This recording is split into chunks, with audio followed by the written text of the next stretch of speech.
Adolf Hitler सन 1933 से लेकर 1945 तक जर्मनी के शासक और तानाशाह जिसकी वजह से दूसरा विश्व युद्ध शुरू हुआ था और करोड़ों लोगों की जानें गई थी। गोरखाओं के बारे में हिटलर ने क्या कहा था, इसका एक छोटा सा वीडियो क्लिप देखकर इस वीडियो की शुरुआत करते हैं। एक मर्तबा हिटलर जैसे सिपाही ने भी कहा था, अगर गोरखाओं की पलटन मुझे मिल जाती है तो मैं सारी दुनिया पे फतेह पा सकता हूँ। तो दूसरे विश्व युद्ध के दौरान वो कौन सा समय था जब हिटलर ने कहा था कि अगर मुझे गोरखाओं की पलटन मिल जाती है तो मैं सारी दुनिया पे फतेह पा सकता हूँ?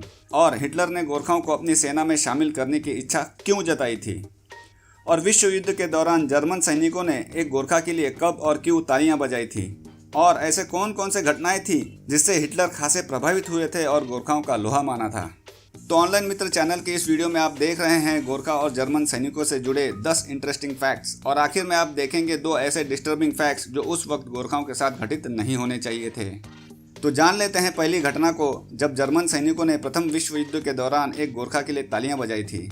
लेकिन इस घटना को जानने से पहले आपको 2 फैक्ट्स पता होनी चाहिए। पहले ये कि हिटलर दूसरे विश्व युद्ध को शुरू करने के लिए जाने जाते हैं, लेकिन वो खुद प्रथम विश्व युद्ध या फर्स्ट वर्ल्ड वॉर के दौरान बावेरियन आर्मी में जर्मनी के तरफ से लड़े थे और वो गोरखाओं को फर्स्ट वर्ल्ड वॉर के दौरान ही जान गए थे। हिटलर ने खुद कहा था कि प्रथम विश्व युद्ध के दौरान उन्होंने गोरखाओं को प्लेन से बिना पैराशूट के कूदते हुए देखा था और उन्होंने गोरखाओं को नाम दिया था ब्लैक डेविल्स यानी काले शैतान। और क्योंकि जर्मन सैनिकों ने गोरखा के लिए ताली बजाने की घटना एक गोरखा को सन 1915 में मिले पहले विक्टोरिया क्रॉस की है, तो आपको ये भी पता होनी चाहिए कि गोरखा सैनिक ब्रिटिश ईस्ट इंडिया कंपनी की सेना में शामिल हुई थी 1815 में। तो पहला विक्टोरिया क्रॉस मिलने में 100 साल कैसे लग गए? तो ब्रिटेन की विक्टोरिया क्रॉस जो इंडिया के परमवीर चक्र के इक्विवेलेंट है, और विक्टोरिया क्रॉस के अलावा दूसरे गैलेंट्री अवार्ड्स या मेडल्स भी ब्रिटिश कॉलोनियल आर्मी को सन 1911 के पहले तक नहीं दिए जाते थे। 1911 के बाद ही British gallantry awards colonial army के सैनिकों को दिए जाने लगे। तो इस घटना के मुख्य किरदार हैं 2nd battalion of the 3rd Gurkha rifles के उस वक्त 26 वर्षीय राइफलमैन और बाद में हवलदार कुलबीर थापा की, जो पहले नेटिव गोरखा हैं जिनको विक्टोरिया क्रॉस से सम्मानित किया गया था। और Victoria Cross British honour system का सर्वोच्च और सबसे प्रतिष्ठित पुरस्कार है। तो 15 सितंबर 1915 को फ्रांस में फर्स्ट वर्ल्ड वॉर के दौरान हुआ यूं कि जर्मन सेना से लड़ते हुए राइफलमैन कुलबीर थापा बुरी तरह से जख्मी हो गए थे। तब लाइस्टरशायर रेजिमेंट के एक ब्रिटिश सिपाही जिनका नाम था प्राइवेट इवान जोन्स, उनको जर्मन फर्स्ट लाइन ट्रेंच के पीछे कुलबीर थापा ने जख्मी हालत में पड़ा हुआ देखा।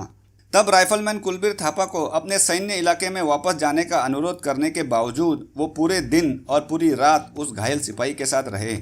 और अगले दिन सुबह जब धुंध भरा मौसम हुआ तब राइफलमैन कुलबीर थापा ने उस सिपाही को जर्मन सैनिकों ने बिछाए तारों के नीचे से घसीटते हुए अपने ट्रेंच पर ले आए, और ये किया with in spitting distance of Germans, यानी जर्मन सैनिक थूकते तो इन तक पहुंच जाता, इतने कम दूरी पर से जर्मन सैनिकों की गोलीबारी की परवाह किए बगैर वो फिर गए और एक एक करके बुरी तरह जख्मी 2 गोरखाओं को भी अपने ट्रेंच की ओर ले आए। विश्वास और साहस के इस तरह की एक अविश्वसनीय कार्य ने अब तक जर्मन सैनिकों का ध्यान आकर्षित कर लिया था। और हद तब हो गई जब तीसरी बार अपने कंधे पर एक और घायल साथी के साथ राइफलमैन कुलबीर थापा अपनी ट्रेंच से बाहर निकले, तो जर्मन सैनिकों ने वास्तव में उस गोरखा को प्रोत्साहित करने के लिए तालियां बजाई। राइफलमैन कुलबीर थापा को अपनी जान की परवाह किए बगैर सिर्फ अपने घायल गोरखा कॉमरेड ही नहीं, एक घायल ब्रिटिश कॉमरेड की भी जान बचाने के लिए और बहुत ही उच्च स्तर की वीरता और कर्तव्य परायणता का परिचय देने के लिए विक्टोरिया क्रॉस से सम्मानित किया गया। और आज इनका एक स्टैचू भी देखने को मिलेगा प्रिंसेस गार्डन में, जो है इंग्लैंड के हैम्पशायर काउंटी के एल्डरशॉट टाउन में।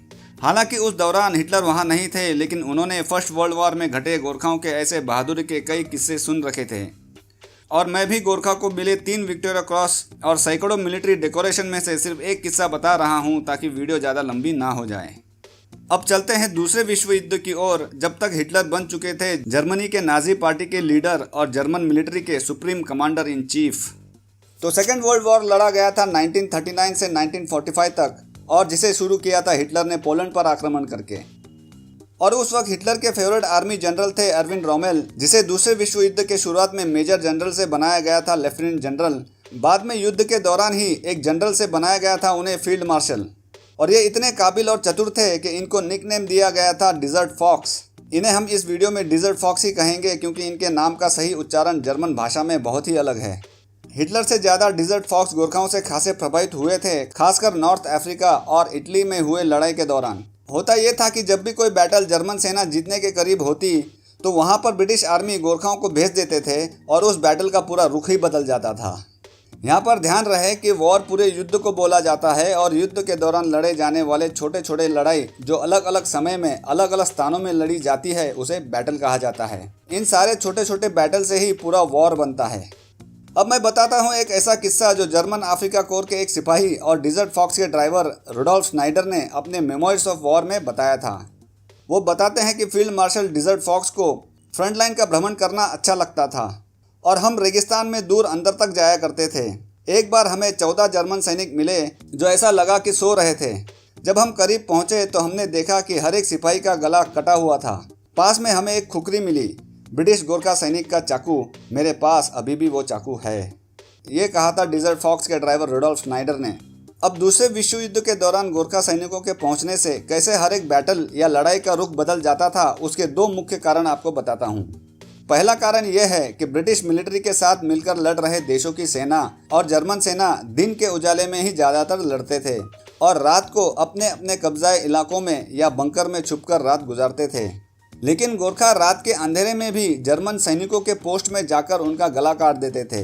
रात के अंधेरे में ही वो सबको मार देते थे, लेकिन सिर्फ एक सिपाही को जिंदा छोड़ देते थे ताकि वो वापस जाकर दूसरों को बताए और उनमें खौफ पैदा हो जाए। ऐसी रणनीति थी गोरखाओं की। अब देखते हैं गोरखा बटालियन के एक ऑफिसर की वीडियो क्लिप जिसमें मेजर गॉर्डन कैरिगन गोरखाओं का इतिहास ब्रिटिश लोगों के साथ साझा कर रहे हैं। गोरखा गांव के लोग होने की वजह से जो हिमालय के पास रहते हैं वो रात में बहुत अच्छे होते हैं। वो अंधेरे से नहीं डरते। वो रात में इधर उधर घूम सकते हैं और रात में भी वो जमीन को समझते हैं। और वो बहुत ज़्यादा इस चीज़ में अच्छे थे कि वो रात को छुप छुप कर जाते और जर्मन पेट्रोल को ढूंढ लेते और उनको मार देते थे। ज़्यादातर वो एक को छोड़कर बाकी सारों को मार देते थे ताकि वो वापस जाकर अपने साथियों को बताए और उनको ज़्यादा डरा दें। अब देखते हैं दूसरा कारण गोरखा के आने से क्यों बैटल का रुख बदल जाता था।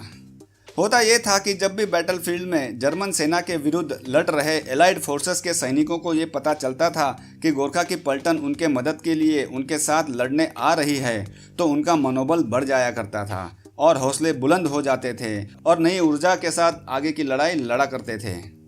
प्रथम विश्व युद्ध के दौरान जहां गोरखा बटालियंस को मिले थे 3 विक्टोरिया क्रॉस, वहीं दूसरे विश्व युद्ध के दौरान इनके बटालियंस को मिले थे 1 डजन विक्टोरिया क्रॉस और टोटल 2000 से ज़्यादा दूसरे गैलेंट्री अवार्ड्स।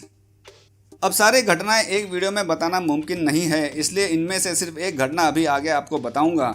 और अगर आप गोरखाओं के और भी ऐसे बहादुरी के किस्से जानना चाहते हैं तो कमेंट में सिर्फ यस लिखकर बता दीजिए ताकि और भी ऐसे वीडियो आपके लिए लाता रहूं।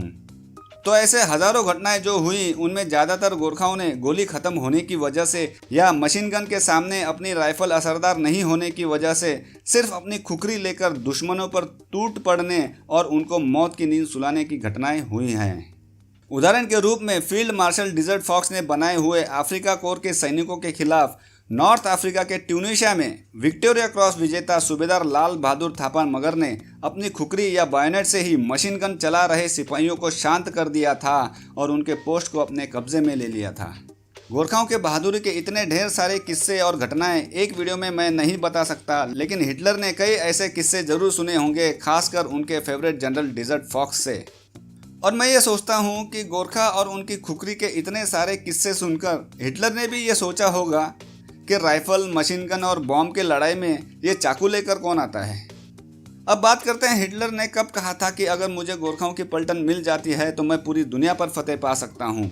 ये कहा था उन्होंने जब जर्मनी हार के कगार पर थी और वो अपनी ही सेना से नाखुश हो गए थे।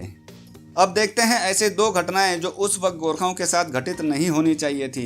लेकिन उससे पहले अब तक की ये वीडियो अच्छी लगी हो तो वीडियो को लाइक और शेयर करें और ऐसे ही इंटरेस्टिंग वीडियोस की नोटिफिकेशंस को पाते रहने के लिए चैनल को सब्सक्राइब करके बेल आइकन को दबा दें। तो पहली घटना यह है कि प्रथम विश्व युद्ध के दौरान जो करीब 20,000 गोरखा शहीद हुए थे उसमें से ज़्यादातर गोरखा दुश्मनों से लड़ते हुए अपनी जान नहीं गंवाई थी। जितने गोरखा शहीद हुए थे उनमें ज़्यादातर गोरखाओं की जानें गई थी पानी में डूबने की वजह से। जी हाँ, गोलीबारी से ज़्यादा पानी में डूबने से मौतें हुई और इसका कारण ये था कि गोरखा आते थे पहाड़ी इलाके से और ज़्यादातर गोरखाओं को तैरना नहीं आता था और जब युद्ध में इनकी ज़्यादा से ज़्यादा मांग की जाती थी तब ब्रिटिश आर्मी सिर्फ बेसिक ट्रेनिंग और हथियार चलाने की ट्रेनिंग देकर ही इनको भेज दिया करते थे। और जब ब्रिटिश आर्मी को ये बात पता चली तब से इनको प्रॉपर स्विमिंग की ट्रेनिंग भी दी जाती है और तो और स्विमिंग कंपटीशन भी करवाया जाता है। दूसरी दुखद घटना यह है कि विश्व युद्ध के दौरान जितने गोरखा शहीद हुए थे उनके परिवार को उचित मुआवजा नहीं मिला। इतना ही नहीं, जो लोग घायल हुए थे और ड्यूटी ज्वाइन करने योग्य नहीं रहे उनका भी बचा हुआ जीवन बहुत ही कठिनाई भरा गुजरा क्योंकि उन्हें भी उचित मुआवजा नहीं मिला था। और ऐसा ही कुछ हाल है आज के दिन सिंगापुर गोरखा कंटिंजेंट में कार्यरत गोरखाओं की कहानी, जिसे दिए हुए कार्ड पर क्लिक कर आप देख सकते हैं। धन्यवाद।